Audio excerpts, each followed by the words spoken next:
So, I have a confession to make.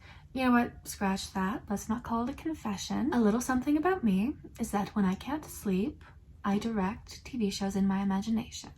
Don't we all? Never movies or anything else, because ideally a series would be long running and I can just pick up where I left off last night indefinitely. In many ways, the work of a showrunner is easy. Another tip, if you are interested in my methods, is pretending you've been tasked with rebooting one of your favorite pre-existing shows. Don't get me wrong, I've dabbled in originality, but at a certain point, if I'm building a universe from the ground up, I might as well actually draft a screenplay. That's not in the spirit of the exercise. I'm only trying to fight off insomnia here. Hence, I prefer tackling IP I'll never have the rights to. Perhaps I was right to call it a confession.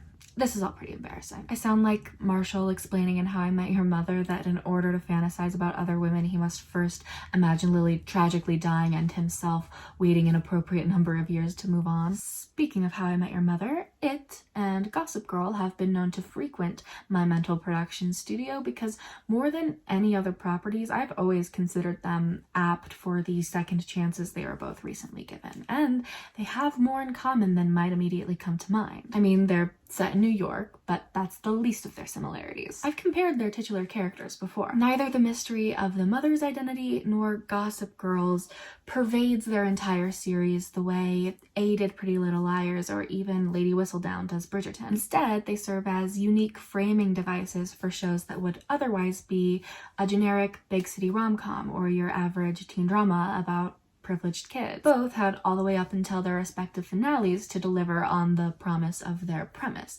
and as I'm sure you're aware, neither was met with fanfare upon doing so. We're talking about the usual suspects of worst finales of all time listicles. Not only haven't their twist endings been remembered fondly, but much of their regularly scheduled content hasn't aged well. Entirely white depictions of one of the most diverse cities on Earth, redeemed sexual predators, and cultural appropriation to top it all off. You must, like me, see the appeal of doing them all over. First of all, as far as projects with a built-in fanbase go, it is not at all a creatively limiting position to create all new characters experiencing whatever you want as long as they're the correct age in the right place and narrated in a particular fashion. Second of all, knowing where fans agree the originals went wrong is such a cheat code. We saw both revivals take advantage of hindsight, Gossip Girl to lesser effect, but more on that later. After all, audiences can't be shocked and appalled by an endgame they weren't prepared for or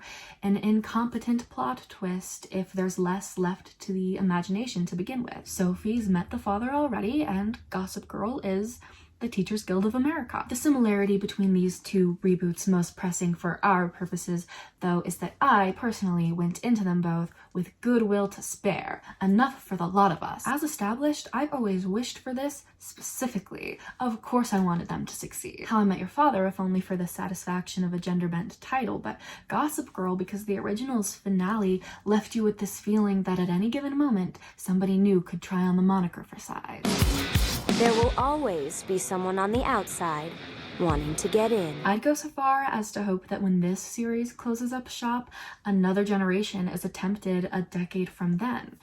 Let me write that one. All of this is to say that I felt as though my goodwill was rewarded by the end of How I Met Your Father, which still has plenty of room for improvement, but very much wearing thin by the end of Gossip Girl 2.0's first season, which is instead running out of room for further deterioration. To be clear, I do not consider all hope lost. The second season is in production and they could easily find their footing in it. From the beginning, I've thought they had all the right ideas, all but like one of my gripes is with execution alone. A little course correcting is all that's really necessary, and I guess what season 2 will reveal is whether course correction is something they're pursuing or if they stand behind season 1's quality. I certainly find it promising that the writer's room has experienced a shakeup or two, and I would already label myself a bigger fan than most. I think how bad it is has been overstated. I'll be kinder to it in this video than you might have anticipated, and only because I have anything nice to say about it at all. Maybe that's because I'm an extremely generous and understanding person, or maybe that aforementioned goodwill is doing a lot of legwork still. It's the same goodwill that carried me through 5 separate viewings of Gossip Girl 1.0, mind you. I will defend its first season until my dying breath, but we're not talking about fine art, people. There's a little birdie that's about to be free.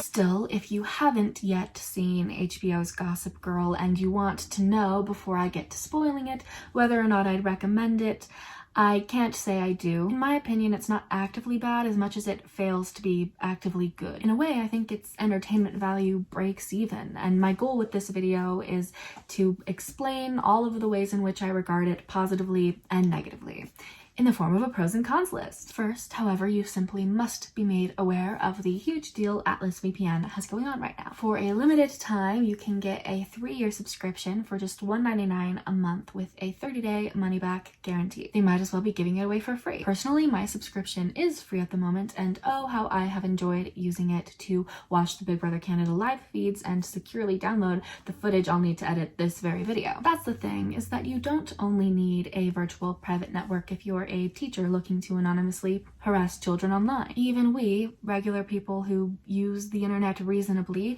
should all have them to protect our devices from malware and or ourselves from identity theft. Atlas just happens to be the best one on the market and for the best price. It doesn't sacrifice loading speeds, you can share it across an unlimited number of devices, and honestly, I'm partial to its UI. I think it's sleek, and they have cute little mascots. Gift yourself or someone else the peace of mind that comes with online safety and freedom from the geo restrictions that make it more expensive to shop online where you live than elsewhere. Utilizing the link in my description, you can do so for 3 years, just $1.99 a month, and with a 30-day money-back guarantee. It's beautiful. I've looked at this for 5 hours now. Obviously, I can't speak to your memory of the original series, but when I, for one, reminisce on it, words like glamour and opulence come to mind. At its best, it was glamorous and opulent, but whenever I rewatch it, reality comes crashing down a little bit. I'll strike the fact that it's aesthetically dated from the record, because while it is tempting to point and laugh at Chuck's little basketball outfit or the many layers of clothing worn by Blair's minions, it's also incumbent upon me to recognize that the height of luxury looked different in 2007 than it does today. I'm more concerned with Gossip Girl's overall blandness in camera work, scene blocking, and other such matters of cinematography. It appears to me to have usually been captured in the most straightforward way possible. Shot, reverse shot, the walk and talk, and so on. This isn't, and has never been, a major gripe I have with the show or anything. The CW's production schedule was grueling, I'm sure, and I'd say they did well to focus their visual efforts on scenes they wanted to have a particular gravitas. Given the wardrobe's better moments, they're actually filming in New York, and some truly immaculate editing choices, Gossip Girl is still one of the most stylistically compelling teen dramas in my book. The look of it isn't something I'd have ever even thought to criticize if it weren't for my thinking that it's the one element its successor has over it. I'm not exactly saying they put more tender love and care into visuals this time around. I'm saying HBO Max gave them more time and money, which shows. The show is gorgeous from top to bottom, in my opinion. It's not as if they never utilize a good shot, reverse shot, or walk and talk. All shows do and should.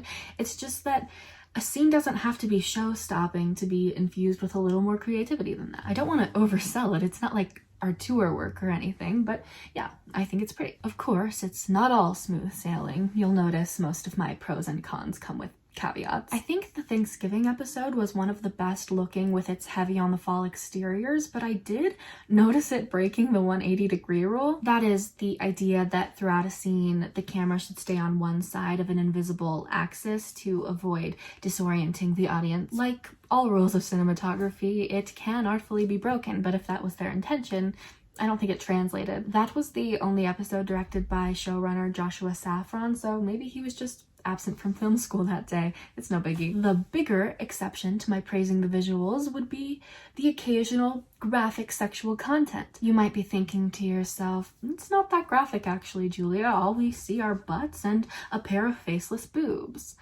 I want you to reflect on that thought. When did we normalize nudity in teen TV? I understand their desire to push the envelope because that's what the original was known for, but we are living in a post-Euphoria world. The most scandalous sexual content 2007's Gossip Girl had to offer now looks like a Disney villain's sex scene next to Euphoria's saw trap. By definition, in order to push the envelope, they would have needed to one-up Euphoria in that regard, and I don't think Joshua Safran wants his Wikipedia job title changed from television writer to pornographer. Instead, they settled for seeming a bit derivative of Euphoria, and I'd have preferred they adopted an if you can't beat them, don't compete with them mindset. The graphic moments come off as forced to me anyway, like they really don't want to be doing them. It's as if they were reminded every couple of episodes to fulfill their vileness quota. You don't have to be doing this, guys. I give you permission to stop. Anyway, before we move on, there's something else I quickly wanted to mention that I don't think fits better in any other category,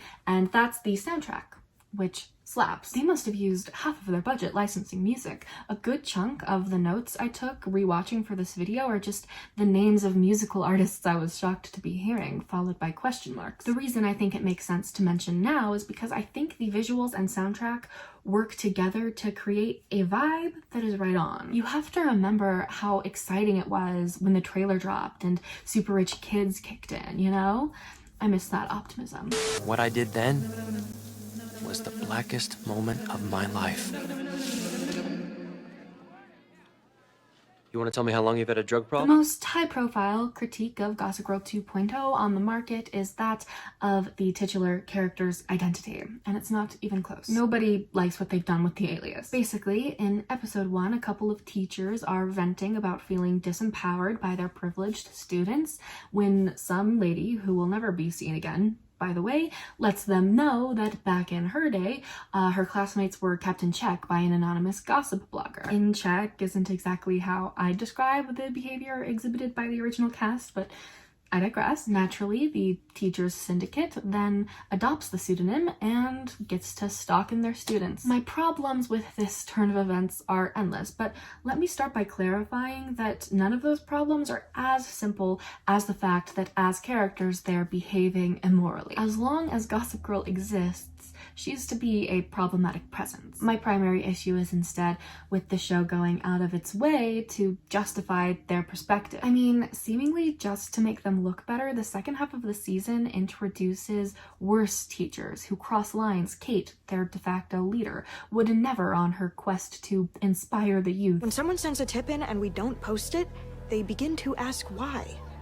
That forces them to reflect on what they did, and that's how we change them. I try not to use the word unrealistic on my channel these days because I've come to realize that it's more often important for a story's internal logic to remain consistent than it is for that logic to be accurate to the real world. That being said, twice recently, I've encountered stories which introduce rules to their universe that are so bogus, not even internal consistency can save them. The first was He's All That, establishing that getting cheated on loses you followers, and the second is Gossip Girl 2.0's insistence that being cyberbullied, watched, and followed builds character. Immediately upon the Teachers Coalition launching Gossip Girl, their students start treating them better, paying attention in class, and the only counter-argument ever brought up is that now they're on their phones too often. This is simply not an equation that adds up. Putting 2 and 2 together does not make 11. But let's set the math aside for now. Say it makes perfect sense that Gossip Girl equals well-behaved students.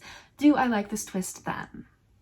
No. I get where they were coming from when they decided Gossip Girl should be a known entity all along. It's the same place the writers of How I Met Your Father were coming from when they decided to reimagine that premise as a whodunit romance, and I happened to love when they did it. I suppose the key difference is that Gossip Girl was already something of a whodunit, and the next rung down the ladder of deconstructing its premise is doing away with a sense of mystery altogether. In hindsight, I absolutely adore that the original timeline doesn't begin with the conception of Gossip Girl. The pilot tosses us into a world of which she's already the omniscient narrator. She doesn't have motivations, she doesn't debate her colleagues the ethics of the operation, and most importantly, she doesn't overuse the phrase, watch this space. Watch this space. I do think it made sense for this new generation, however, to begin with her reintroduction. It was kind of epic the way Kristen's narration didn't pop up until halfway through the first episode, and I wouldn't trade Max immediately blocking her for the world. I'm just imagining a version of it all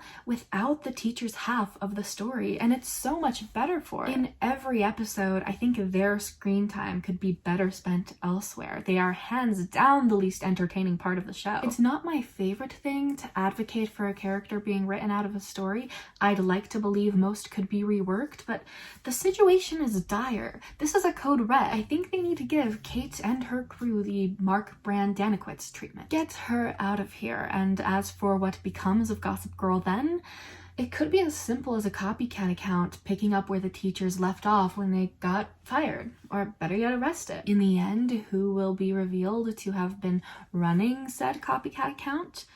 I'm not the first to say this, but it doesn't have to be anybody. If we've learned anything, it's that Gossip Girl makes a better plot device than character. What year is it? It was brand new. No. What year is it? This pro is the simplest of them all, and if you accused me under oath of only including it to encourage an even number of pros and cons, I couldn't deny it. The gist is, I do agree with what I've heard about Gossip Girl being worse suited to today than it was 2007 for a multitude of reasons, the main of which being we're an audience less inclined to root for the filthy rich and classist. At the same time, I find it's also better suited to today for an entirely unrelated reason, that being the modern social media climate. People have called the original ahead of its time for depicting a social media surveillance state. Even so, they weren't spot on about what that would look like. Case in point, blog. When in the reboots trailer it was revealed Gossip Girl would be an Instagram account, I remember seeing replies all riled up about it not being a blog, which was very confusing to me. You do see that this is better, right? Some teenagers legitimately do run anonymous confession pages for their school. Demois exists. Gossip Girl 2.0 is able to explore newfangled topics like cancellation. Does it do so particularly well? No, but not poorly enough that I think it undermines the fact it's a subject matter fit for this title. Something else I wanted to bring up while we're on the topic of topicality is that I'm amused by their depiction of COVID. You know, you're not normally this excited for the first day of school. Well, it's better than being stuck in here for another year. No shit. Most shows are ignoring it completely or making storylines out of it. Gossip Girl said, it happened, but it's over now.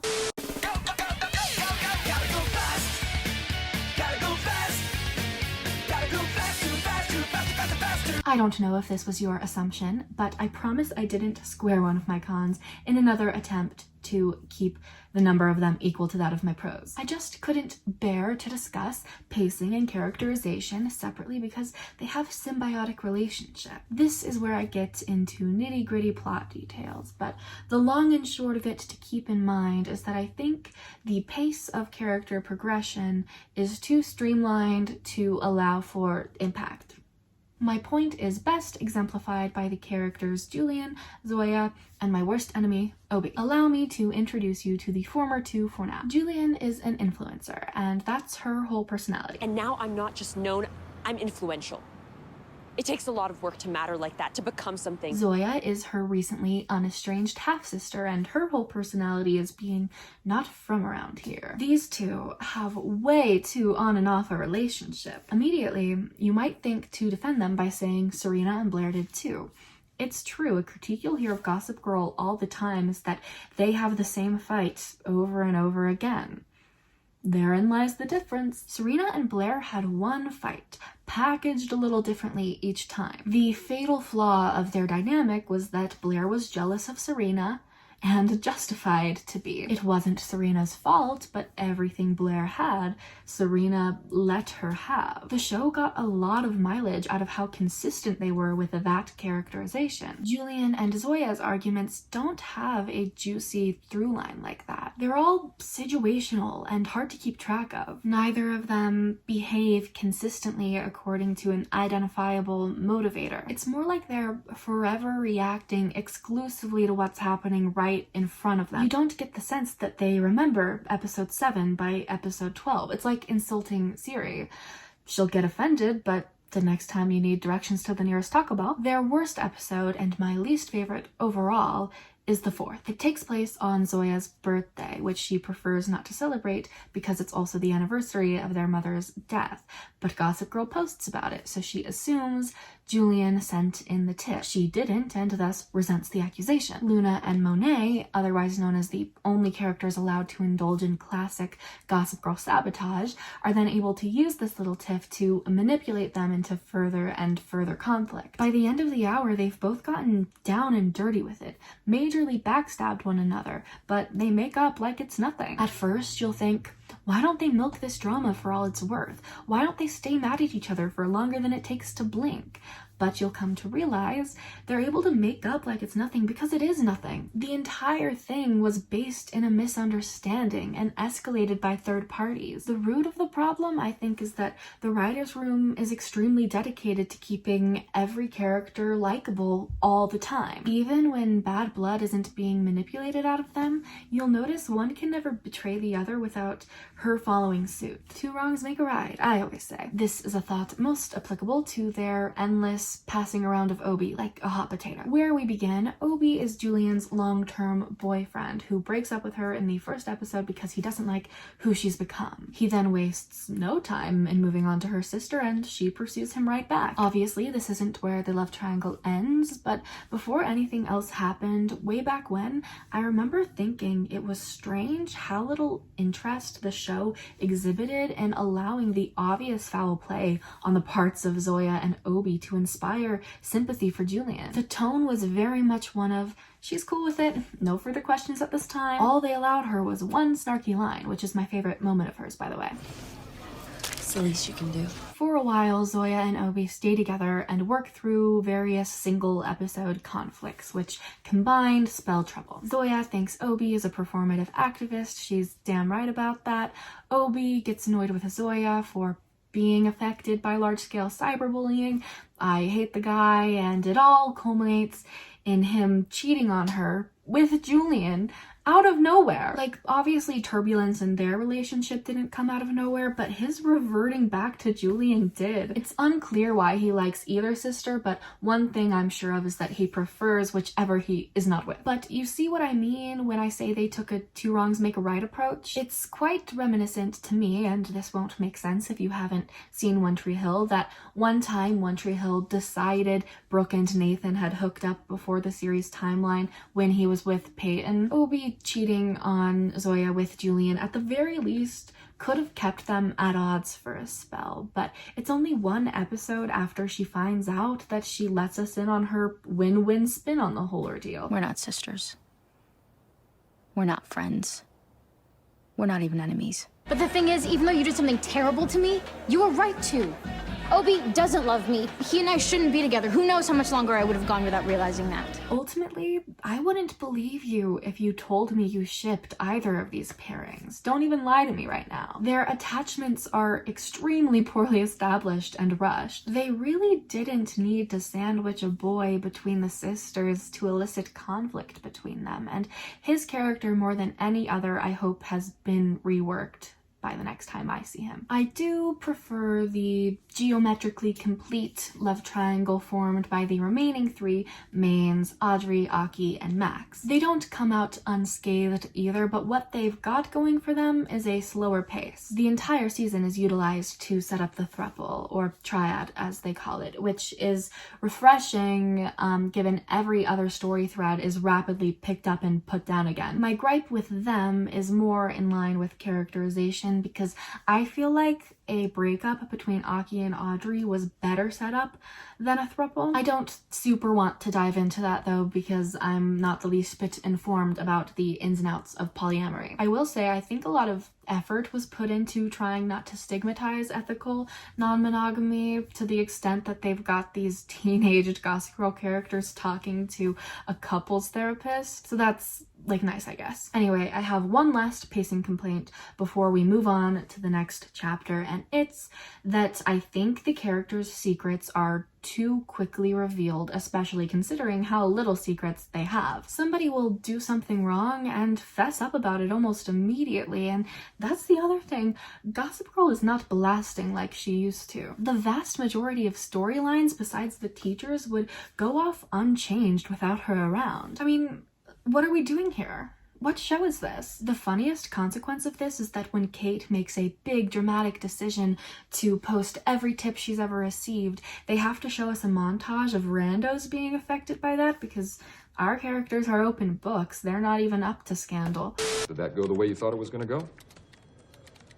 Nope. I do still have 2 independent pros and cons each to bring up, but a couple of elements managed to be both redeeming and annoying. I'd like to give them the floor for a moment. The first I've labeled subversion, and by that I mean it surprised me occasionally. Some of these surprises were welcome, and others were not. It all started with the premiere when Julian and Zoya were revealed to have been conspiring to live in the same city. This was one of those twists I didn't appreciate much, and almost exclusively because they were on bad terms by episode's end anyway. It begs the question why the storyline we were misled to believe wouldn't have sufficed. It's as if they wanted to subvert a trope that doesn't exist.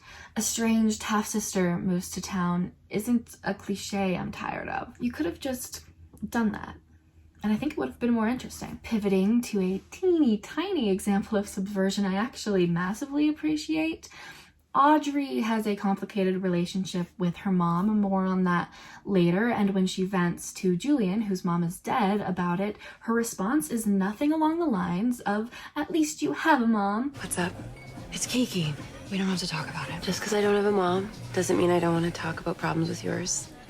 And I actually like living vicariously through fights I never got to have. I would have put money on that being her response, but instead I got a small scene that I ended up latching on to later when the show asked me to care about Audrey and Julian's friendship. The big take I have about subversion, however, has to deal with the teacher-student relationship depicted between Max and this man, Rafa. They really yanked me around with this one, so initially, I was so impressed that they decided to subvert the teacher-student relationship trope by writing in a teacher to both stay out of the Gossip Girl coalition and reject a student actively pursuing him at every opportunity.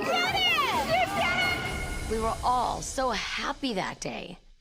It's actually hard to even imagine how terrible things would soon become. When that possibility took a turn for the worst and it appeared they'd be romanticizing the pairing going forward, I was extremely angry. The scathing video about this show some of you might have preferred would have been delivered had that been the case, but thankfully they landed on portraying him explicitly as a predator. Did Riverdale get there first?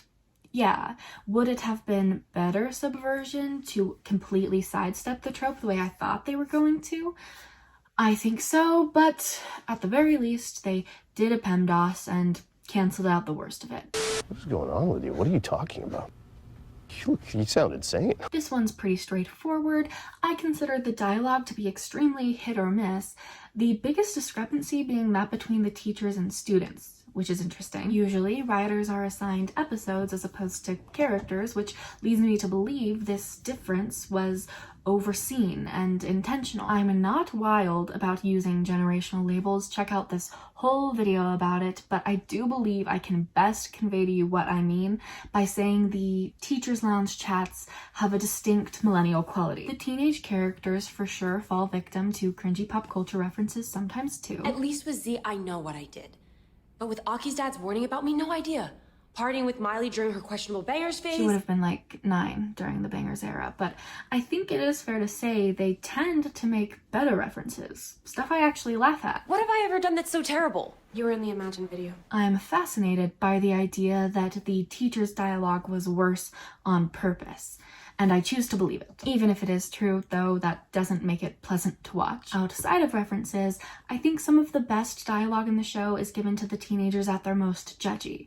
I feel sufficiently judged. What about YouTube? Don't interrupt, especially not to say YouTube. My other favorite moments of dialogue, and the last I'll mention, happen when the characters read each other for filth, and ever do they? I had to. I was being humiliated. You mean you almost looked bad?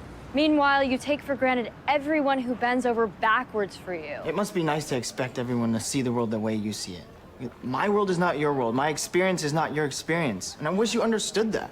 Because then maybe you could see how your actions hurt people. Maybe in your world you can explain that away, but in mine, we're not friends right now. Because you don't see me. You only see yourself. The writers may be guilty of using their characters as mouthpieces. I feel like I can tell when they're being intentional with a character's flaws versus when they aren't, based on if another character steps in to spell them out. There's an easy argument to make against this practice. It discourages writing dialogue that's true to the characters speaking it, but I feel very seen when they succumb to the urge. I can always count on somebody explaining eloquently to Obi exactly why I hate him. I was acting. Or was I?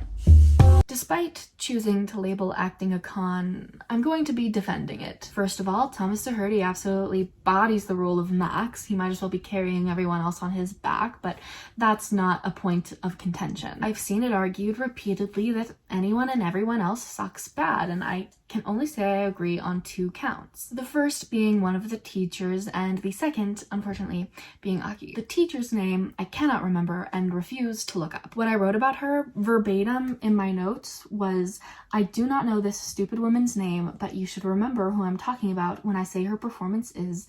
I do remember. I've seen all the tips that have come in. All the disgusting things these monsters are capable of. Evan Mock's performance, on the other hand, I just feel bad for bringing up. It's already been made a thing of. This is his first role, one that he was peer pressured into taking on. None of this undoes the fact, however, that he's not very good at acting, in my opinion. Yet, there's always room for improvement. Maybe cut her a little slack. Slack? Oh, would you rather me wait till he arrives? You know what, though? In his defense, and I do mean this, I think it's a performance that suits Aki better than it would any character that's ever been conceived. I've met laid-back people like him who choose or are unable to speak with conviction like him. As for everyone else, it's not always smooth sailing. This much is true. There are rough patches, but I ultimately believe that a little bit of everything, including acting, is to blame for a slightly off-kilter vibe that we only know to call bad acting. Like, at a certain point, if every actor working on the same project is being accused of failing to deliver, and we've seen most of them do better, we must consider turning our gaze elsewhere. Directing comes to mind, and I'm sure that played a role. Writing always does, and as discussed, I think they were working with mixed material. As a YouTuber, I noticed a lot of dead space before and after lines that could have been cut. Stuff like that. You are my dad. You're my dad. Wookie, wookie, wookie. I find it fun to compare and contrast the treatment of parents in teen dramas. Sometimes in shows like MTV's Scream or Riverdale, the whole point of them is to have a relevant job that might come into play later. The mayor's kid, the sheriff's son, and whatnot. Shows like One Tree Hill or Gossip Girl 1.0 seem to hand select a few to be series regulars and nobody else gets to have any. I don't know if I've ever seen an approach quite like Gossip Girl 2.0's, and I think I dig it. None of them have an overwhelming presence, but they all have stuff going on that we catch glimpses of, especially when the behavior of one of our mains is being influenced by their home life. I was touched by Aki's mother's support of his coming out, but I have to say my favorite parental storylines were given to Max and Audrey. I won't detail them for you, but they were both pretty big highlights of the season for me. I hope we get to enter Monet's and or Luna's households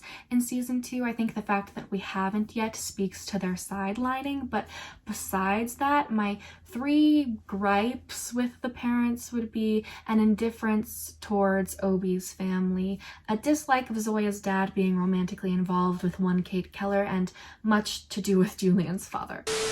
This one's to end racism.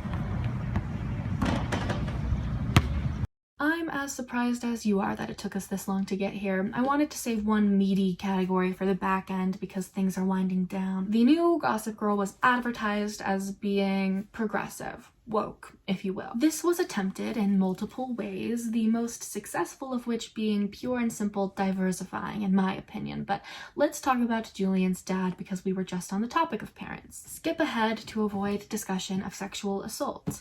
Was that a dead giveaway? Yes. In the second half of the season, Julian's famous musician father is accused of date rape. At first, it appears things are headed in the direction of the allegations being false. I would not have been happy with that, especially coming from a continuation of a show that made an alleged rapist famous. They did, as it turns out, know better than that, and his guilt becomes more apparent as the storyline unravels. I honestly don't think they did a lousy job handling the topic, not that I'm the expert, but I was never able to shake the feeling that it was simply too heavy a burden for this flawed program to carry. I hope this doesn't sound insensitive, but it was a storyline that ruined the fun. I mean, in another world, I'd have covered Julian's dad just then when I was raving about the parentals. Before his dark past was revealed, he was one of my favorites. I loved his girlfriend too. I was invested in his relationship with Zoya's dad and their ability to set aside their differences to encourage peace between their daughters. That's the level of depth I think Gossip Girl of the Year 2021 was equipped for exploring. I might not think they were careless in their treatment of rape allegations, but that doesn't mean I think they were depicted profoundly enough to justify introducing them in the first place. The way I see it, if you want me to be brutally honest, they wanted to tackle such a sensitive subject, mostly in order to pat themselves on the back and accept praise for achieving the bare minimum of refraining from discrediting the testimonies of survivors.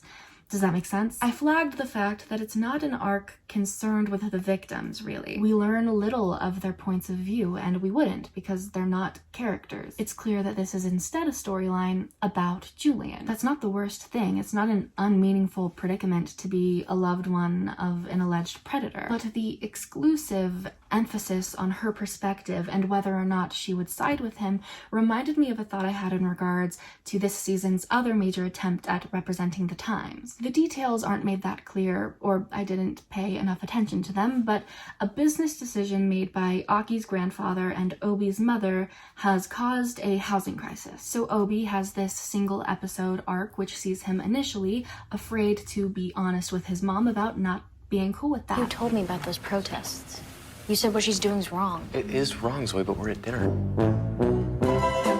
This is resolved, of course, when he's brave and bold enough to publicly advocate for his anti-homelessness, pro-housing agenda. Gossip Girl, you'll notice, at every opportunity, failing to truly engage with the hot-button issues it insists on including. To summarize, we're not being asked in episode 6 to care about the shelterless. Rather, we're being asked to care about whether Obi does. We are not being asked in episode 9 to believe sexual assault survivors. We are being asked to hope Julian does. When you think about it that way, doesn't it feel misleading? That was quite a show. Very entertaining. In the interest of leaving you on a lighter note, I've saved a pro for last, and it's not a cop-out, but perhaps a little bit all-encompassing. I love Gossip Girl. The original series was my garbage, and this one is my garbage too. It wasn't always entertaining. I didn't always enjoy it, but I stuck around for those moments, few and far between, that actually did manage to capture the heart of the original. Some of those were, of course, blatant pandering that I accepted with open arms. Not my problem if you denied yourself the smile that came to my face when I saw Nelly Yuki, Cyrus, Eleanor, Dorota, Milo. I even ate up the Nate Archibald name drop and Blair's portrait on Georgina's wall, however little sense it made. My favorite episode is the Halloween one, and while not solely for this reason, at least partly because they dressed up like the original characters. Most of all, I think it would have been embarrassing if they didn't have Kristen Bell narrating again, and it's a delight every time she chimes in. When I say certain moments captured the heart of the original, though, I want you to know I'm not just referring to those which directly reference it. Every once in a while, Gossip Girl 2.0 did make me feel something similar to what Gossip Girl 1.0 did. Like I said, the Halloween episode is my favorite, and the more important reason why is because it's the most light-hearted one on the table. For the most part, I do agree with the criticism I've seen that the new friend group feels ingenuine, but I think episode 5 is a major exception. I feel that they have affection for each other as I watch it, especially in the end when they rally around Audrey in a time of need. It is a little weird that Zoya is there because those two decidedly don't get along, but like, you win some, you lose some. Another one of my favorite moments deals with the gang rallying around a Julian in her time of need. Sequences like those gave off that non-judgmental Breakfast Club feel that was so essential to the original. Shipping a ship is also, to me, an essential element of the quintessential Gossip Girl viewing experience, and for a while this show was not delivering on that front. It still isn't technically, because my ship isn't one being explored canonically, but nevertheless I developed one, and that was exciting for me. I'll only tell you if you promise not to get mad about it. It's not that serious. Max and Luna, they have chemistry.